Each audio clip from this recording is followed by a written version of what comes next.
wawili kuungana kuwa mwili mmoja, mume na mke, asiwepo mtu wa kuwatenganisha katika ndoa yao. Maana Mungu wetu ndiye kawaunganisha maharusi wetu hawa. Maana Mungu wetu ndiye kawaunganisha maharusi wetu hawa.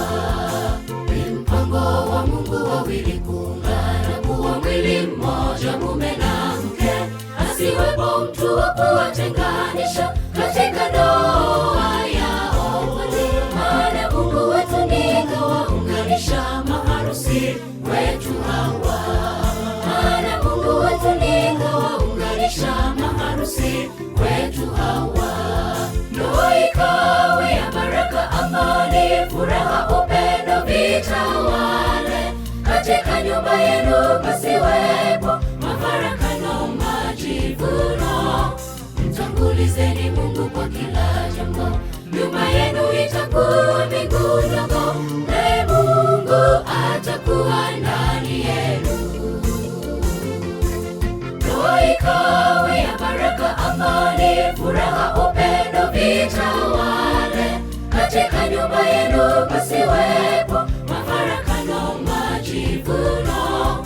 Mtangulizeni Mungu kwa kila jambo, nyumba yenu itakuwa mbingu ndogo, naye Mungu atakuwa ndani yenu.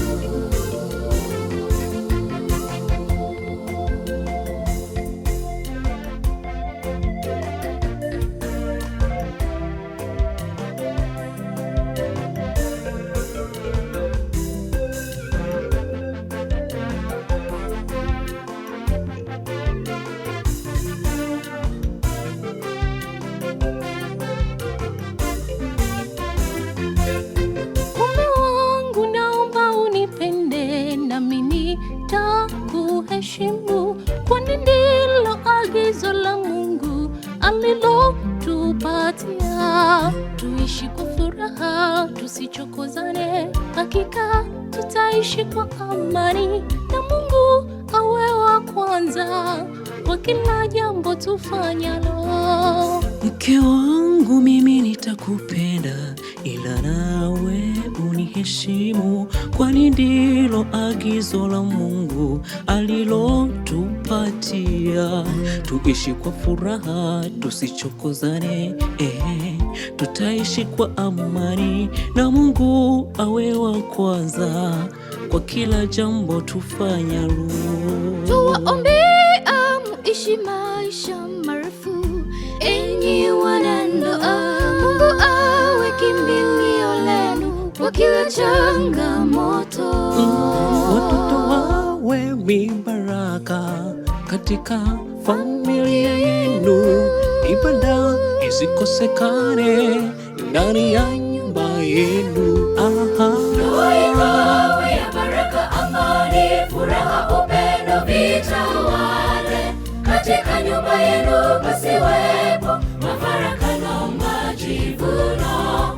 Mtangulizeni Mungu kwa kila jambo, nyumba yenu itakuwa mbingu ndogo, naye Mungu atakuwa ndani yenu.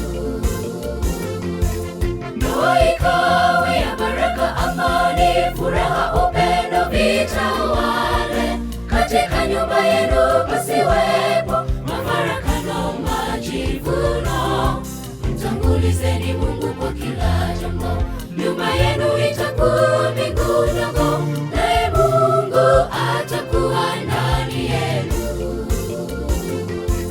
Ndoa ikawe ya baraka, amani, furaha, upendo vitawale. Katika nyumba yenu pasiwepo